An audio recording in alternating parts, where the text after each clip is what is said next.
মেয়েদেরকে উত্ত্যক্ত করে পিয়ারালি কলেজে। ভাই তারা হঠাৎ করে আইসা আমাদেরকে কোপানো শুরু করছে। প্রথম তাকে ধরছে, মানে তারে খুব দিতেছে, পরে তারে হালাই দিচ্ছে, পরে আমি ফিরে গেছি, আমাদের শুনতে পাচ্ছি আইসে কইতাছে এটাই কালকে ছিল, এটাই ধর 10 জন 12 জন করে কথা করার সুযোগ দিছে না। হাতে চাপাটি মাপাটি কোরাল টোলাল নিয়ে আইসাই হঠাৎ করে আমাদের কোনো এ নাই গা, দুষ্গুণ কিছু নাই, আমরা কিছু জানিও না। হঠাৎ করে মারা শুরু, যারে মারছি যে অন্তর যে হ্যাঁ হুদায় মারা শুরু করছি, যারে পাইছে তারই মারছি। তারা ভেবেছিল যে অন্তর তাদের দলের কেউ, সন্দেহবশত তাকে আগে মারামারি হয়েছে, ওই বিষয় নিয়ে আমাদেরকে মিস্টেক হিসাবে কুবাইছে। গাজীপুরের শ্রীপুর উপজেলার পিয়ারেলি কলেজের একটি ইপটিজিং সংক্রান্ত ঘটনার রেশ ধরে সন্দেহবশত 2-3 জনকে ব্যাপকভাবে মারধর করা হয়েছে। অভিযোগ করা হচ্ছে স্থানীয় একজন কিশোর গ্যাংয়ের লিডার রয়েছে।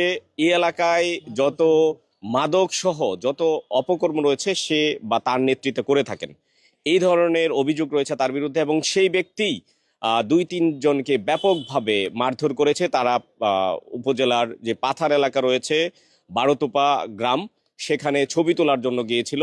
এরপরেই তাদের উপর গতকালকের যে ইপটিজিং এর ঘটনার রেশ ধরে, গতকালকের একটি ঝামেলার একটা ঘটনার রেশ ধরে তাদেরকে ব্যাপকভাবে মারধর করা হয়েছে। আমরা এই বিষয়ে সরাসরি সচেতন নাগরিক সমাজের সাংগঠনিক সম্পাদক কাইফাত মোড়লের সঙ্গে যুক্ত হতে চাই এবং তার থেকে ঘটনার আদ্যপান্ত জানতে চাই। হাসিবুল হাসান অন্তরকে কোবানো হয় এবং তারপর তাকে হত্যার উদ্দেশ্যে করা হয়। তখন তারা ছিল হচ্ছে মাদকাসক্ত, তারা ওইখানকার সবসময় মাদক গ্রহণ করে এবং ওইখানে মাদক বিক্রি করে। তারা হচ্ছে কিশোর গ্যাং এর লিডার যার নাম বললেন, হ্যাঁ, সে হচ্ছে রাজনৈতিক সম্পৃক্ততা আছে? আমি তার এখনো রাজনৈতিক সম্পৃক্ততা জানি না। সে হয়তো রাজনীতি করতেও পারে বা নাও করতে পারে। তার মধ্যে তার পরিচয় হচ্ছে সে তার মানে যে প্রধান সে হচ্ছে মাহতাব হোসেন দীপু, তার পিতার নাম হচ্ছে দেলোয়ার হোসেন, আরেকজন হচ্ছে স্বপন, রাশিদুল রানা, আরেকজন আহাত, শিপন, শরীফুল, বকুল। এই কয়জন মিলে মূলত কি করে ওদের কাজ? ওরা হচ্ছে কিশোর গ্যাং।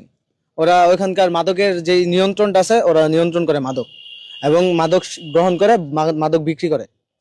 তারা আমরা জানি পাথারে কিছুদিন পর পর এক একটা হত্যা হয়, সেই হত্যার সাথে তারাই জড়িত থাকে, আমরা যেটা মানে জানতে পারি। আচ্ছা, এই যে ঘটনাটা সর্বোপরি আপনি কিভাবে দেখছেন? এটা তো মানে একটা সামাজিক অবক্ষয় এবং মানে আতঙ্কের একটা ব্যাপার। এই যে মারধর করা হইলো, আবার কেউ কেউ বলছে যে এখানে নাকি ভুলবশত তাদেরকে মারা হয়েছে এর আগের দিনের একটা ঘটনা রেশ ধরে। এর আগের দিনে আসলে কি ঘটেছিল আপনি জানেন কিনা, এবং ভুলবশত মারা হয়েছে এই কথাটার বিশ্লেষণ কি আসলে? ভাই দেখেন, আগের দিন তারা কি হবে সেটার এফেক্ট কিন্তু সাধারণ মানুষের উপর পড়তে পারে না। আমি অ্যাজ এ সাধারণ মানুষ হিসেবে বলি, আমি যারা জানি রাষ্ট্র আমাদেরকে মৌলিক অধিকার হিসাবে সুরক্ষা দিতে হবে। সেই সুরক্ষা যদি সাধারণ মানুষ, ভাই তারা কার সাথে মারামারি করলো কি করলো সেটা আমার সাধারণ মানুষ দেখবে না। আমি অ্যাজ এ সাধারণ মানুষ হিসেবে বুঝি তাকে তাকে সর্বোচ্চ নিরাপত্তা দিতে হবে রাষ্ট্রের। তো সে কার সাথে আগের দিন মারামারি করলো, কার সাথে পরের দিন মারামারি করলো, এটা আমরা দেখতে চাই না। এবং সে যদিও কোনো রাজনৈতিক দলে থাকে, সেটা হোক এনসিপি, সেটা হোক জামাত, সেটা হোক বিএনপি, সেটা হোক ছাত্রদল, যারই হোক, তার শাস্তি এবং বিচার আজকের মধ্যে হতে হবে, সেটা আমি সাধারণ মানুষ হিসেবে বলতে চাই। গতকাল একটা ঝামেলা হয়েছিল নাকি, সেই ঝামেলার রেশ ধরে নাকি মারা হয়েছে। যে তারা চিন্তা করছিল যে সে নাকি ওই দলের লোক, কিন্তু আসলে সে ওই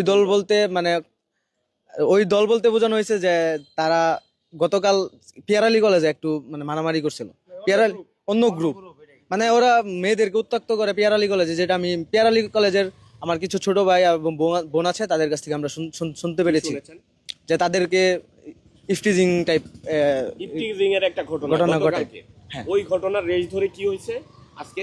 ওই ঘটনার রেশ ধরে তারা মানে ভেবেছিল যে অন্তর তাদের দলের কেউ, যাকে মারা হয়েছে সন্দেহবশত। ভাই এখানে তো সন্দেহবশত মারার কিছু না। আপনাকে আমি যদি দেখি গতকাল কার সাথে আমার দেখা হয়েছিল, এটাকে আমি দেখি না, চিনি না, এটা সন্দেহবশত না, তাকে হত্যার জন্যই এখানে মারা হয়েছে। ছবি টবি তুলছি, আমরা সবাই হাসি খুশি, মানে ফ্রেমটা মানে মোবাইল টোবাইল পকেটে পড়ছে আসে পরে মানে করতে মানে পিছন থেকে কিন্তু একটা মানে দল 10 জন 12 জন করে মানে কথা করার সুযোগ দিছে না। ওই যে এই কাল্লা আছে এটার ধর, পরে আমি কিছু ভাই আমি কিছু হয়েছিলাম, মানে কোনো কথা সুযোগ দিছে না।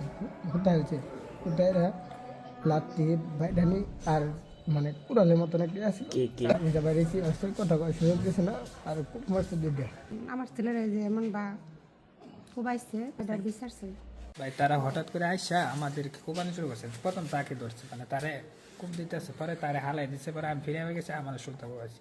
পরে আর তারা শুনছি অন্য একটা দলের লোক তারপর ঝামেলা, তারাই মানে ঝামেলা আগে মারামারি হয়েছে, ওই বিষয় নিয়ে আমাদেরকে মিস্টেক হিসাবে মানে খুবাইছে। এইটাই কে মেরেছে? এই দীপু দীপুর পরিচয় কি? সে কিশোর গ্যাং, দীপু সহ আরো কতজন ছিল? 7-8 জন। আমার নাম হচ্ছে আফজাল হোসেন জয়। আমরা গেছিলাম মানে ছবি তুলবার লেগা, পরে মানে কোনো নাই আমরা ছবি তুলতেছি, পিছের থেকে হঠাৎ ভুট্টা খেতে এরকম একটা ফোলা পান, অনেকগুলো ফোলা পান হাতে চাপাটি মাপাটি কোরাল টোলাল নিয়ে আইসাই হঠাৎ করে আমাদের কোনো নাই গা, দুষ্গুণ কিছু নাই, আমরা কিছু জানিও না, হঠাৎ করে মারা শুরু। যারে মারছি যে অন্তর যে হুদাই মারা শুরু করছি, যারে পাইছে তারই মারছি মাইরাটে হেরা। বলেন তো কি হয়েছে? আমি আব্দুল কাদের, আমি ঘটনাস্থলে ছিলাম, আমার বন্ধু অন্তরে মারতেছে, পরে আমি ফিরাইতে গেছি, পরে ওরা আমারও সুদ্ধা পিটানি শুরু করছে, হালায়া মোড়ায়া পাড়ায়া চাপাতি দিয়া কুবায়া মুবায়া যা করছে। আমার হাতে ইয়া ব্যান্ডেজ করা, মাথা ফুলাই আছে, এই যে নাক মাক সব ফুলাই। কেন মারলো? কেন ওটা আমি বলতে পারি না, এমনি এটা হচ্ছে তাদের নির্ধারিত ঝামেলা, মানে তাদের এলাকায় ঝামেলা। আমরা এলাকায় গেছি ঘুরতে, তারা মনে করছে তাদের দলের আমরা, তাই আঙ্গরে মারছে, আর কিছু মানে অন্য একটা ঘটনার রেশ ধরে, অন্য একটা ঘটনার ইয়া ধরে আঙ্গরে মারছে, মানে ভুলবশত মারছে। এটা প্রশাসনের দাবি, আমরা ছাত্র মানুষ, আমরা তো তাদের কিছু করি নাই, আমাদেরকে হঠাৎ এমনি কুবায়া মুবায়া, তার অনেক অবস্থা খারাপ, আমারও শরীর ফাটাই ফেলাইছে।